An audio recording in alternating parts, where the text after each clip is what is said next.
Welcome back to my channel friends. ಇವತ್ತು ನಿಮಗೆ ಮನೆಯಲ್ಲೇ ಈಸಿಯಾಗಿ ಬ್ರೆಡ್ ಮಲೈ ರೋಲ್ ಹೇಗೆ ಮಾಡಬೇಕು ತೋರಿಸ್ತೀನಿ ರೀ. ಒಂದು ಬಾಣಲಿಯಲ್ಲಿ 100 ಗ್ರಾಮ್ ಕೋವಾ ತಗೊಳ್ಳಿ. ಸ್ವಲ್ಪ ಯಾಲಕ್ಕಿ ಪುಡಿ ಹಾಕ್ಕೊಳ್ಳಿ. 4 ಸ್ಪೂನ್ ಸಕ್ಕರೆ ಹಾಕ್ಕೊಳ್ಳಿ. ಸಿಮ್ಮಲ್ಲೇ ಇಟ್ಟು ಸ್ವಲ್ಪ ಬಿಸಿ ಮಾಡ್ಕೊಳ್ಳಿ. ಆವಾಗೆ ಸಕ್ಕರೆ ಕರಗಿ ಕೋವಾ ಎಲ್ಲ ಹಿಡ್ಕೊಳ್ಳುತ್ತೆ ರೀ. ಇದರಲ್ಲಿ ಸಣ್ಣದಾಗಿ ಹಚ್ಚಿರುವ ಸ್ವಲ್ಪ ಡ್ರೈ ಫ್ರೂಟ್ಸ್ ಹಾಕ್ಕೊಳ್ಳಿ.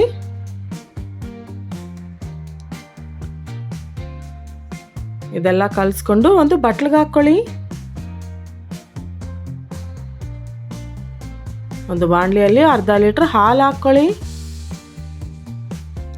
3/4 ಕಪ್ ಮಿಲ್ಕ್ ಪೌಡರ್ ಹಾಕ್ಕೊಳ್ಳಿ.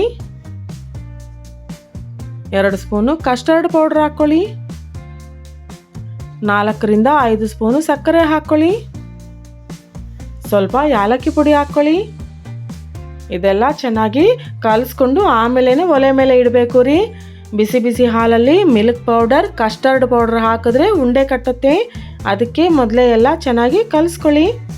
ಈ ಥರ ಕೈ ಬಿಡ್ದಂಗೆ ತಿರುಗಿಸ್ತಲೇ ಇರಬೇಕು ರೀ. ನೋಡಿ, ಹಾಲು ಚೆನ್ನಾಗಿ ಕುದೀತಾ ಇದೆ ಅಲ್ವಾ. ಈಗ ಸ್ಟವ್ ಆಫ್ ಮಾಡಿ. ಬ್ರೆಡ್ಗೆ ಸೈಡ್ಸ್ ತೆಗೀರಿ. ಸ್ವಲ್ಪ ಲಟ್ಟಣಿಕೆಯಿಂದ ಉಜ್ಜಿಕೊಂಡು ನಾವು ಮಾಡ್ಕೊಂಡಿದ್ದೀವಲ್ಲ ಕೋವಾ, ಅದು ಸ್ವಲ್ಪ ಇಡಿ.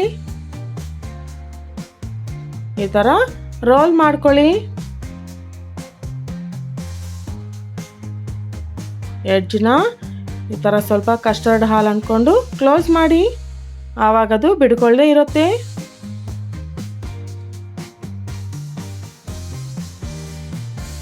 ಎಲ್ಲ ಈ ಥರ ಮಾಡಿಕೊಂಡು ನಾವು ಮಾಡ್ಕೊಂಡಿದ್ದೀವಲ್ಲ ಕಸ್ಟರ್ಡ್ ಹಾಲು, ಅದೆಲ್ಲ ಹಾಕ್ಕೊಳ್ಳಿ.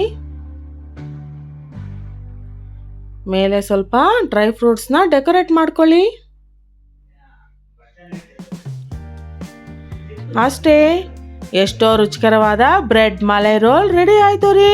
ನೀವು ಒಂದ್ಸಲ ಟ್ರೈ ಮಾಡಿ.